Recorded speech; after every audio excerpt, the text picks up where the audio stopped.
here I was. My daughter was having a very bad day, and she had to pick me up from the airport.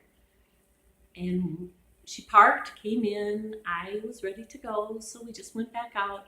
But in that few minutes, her car wouldn't start. The battery was dead.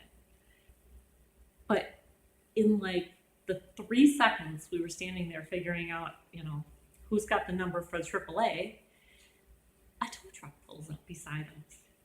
And he's helping the guy right next to us change his tire. And so I walked over, I said, hey, can you jumpstart our car as soon as you're done? He's like, sure, no problem. So I thought, well, if I waited for AAA, it would be forever. And so he came over in just a couple of minutes and got the car started. And I was so excited. I said, okay, well, what do we owe you? And he says, oh, no, it's a free service here. And so I thought, well, I really need to tip him. And I looked in my purse and all I had was a 10. And I asked my daughter, she didn't have any cash with her. So I thought, oh, 10 is a lot to tip.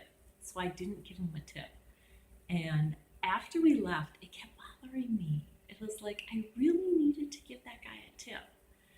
And then I went through this process and I broke it down and I pulled out the facts. And the facts were that it didn't cost me anything. And a $10 was nothing compared to what it could have cost. I should have just given the guy the thing.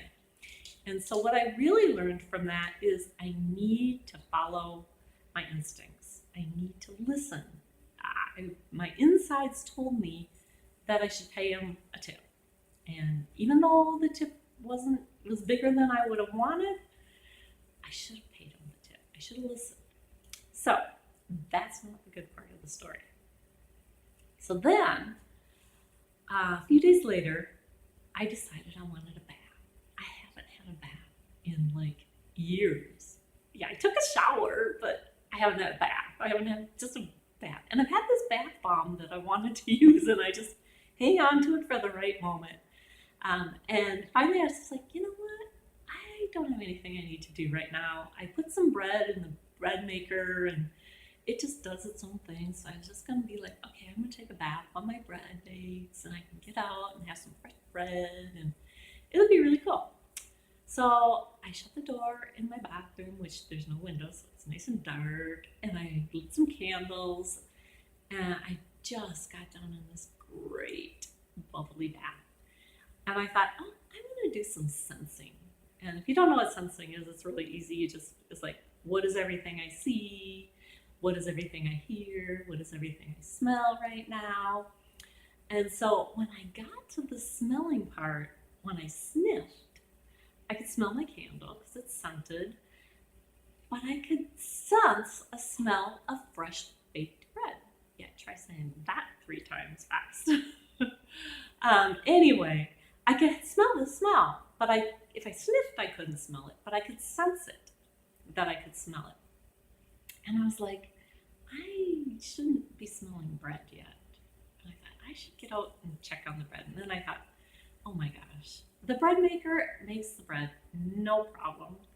And this bath is so relaxing and so nice. And I haven't done it in so long. And then I thought of the tow truck guy. And I thought, oh yeah, when your instincts tell you to go look at something, go. And I opened the bathroom door and the whole hall was filled with smoke. Now, in my house, the kitchen and the bathroom and the living room are all kind of open. I mean, the bathroom's like down the hall, but the hall's like open to the kitchen.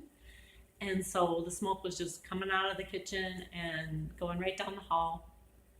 And I happened to have all the smoke detectors out of my house because they were switching over to a different kind and the new ones hadn't arrived. So I got ahead of myself and took the old ones down. So otherwise they would have been going off big time. There was a lot of smoke. And the other factor was that there's no way I could have gotten out of the bathroom had the fire come down the hall. So when I went and unplugged the bread maker, some of the dough, for some reason, had floofed over the side of the inside pan and was smoldering on the burners. Now, every time the thing would swish, more of the stuff would flow over. So as it started to get thicker, it was starting to actually burn, and it wouldn't have been too long, and there would have been fire. So the whole tow truck thing kept me from burning down my house because I took that example and actually broke it down and learned from it. So instead of calling it a mistake that I didn't tip the tow truck guy, I call it a life-saving experience. Because had I not, I probably would have just soaked in that wonderful bath and not gotten out and checked on that bread.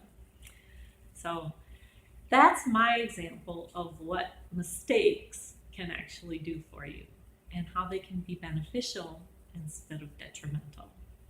So take your time this week, come up with a few, go through the steps, and print it off so that you can check it off, go through one by one. It's all labeled, nice and easy to see. And then let me know in the blog posts comments what you come up with, what you found for the week. If anything, if it triggered anything for you, if it helped you in any way. And then check back again next week and we'll have some more fun. That's all for today. Thank you for joining me. I'm really excited to be here. I am really excited to make this happen.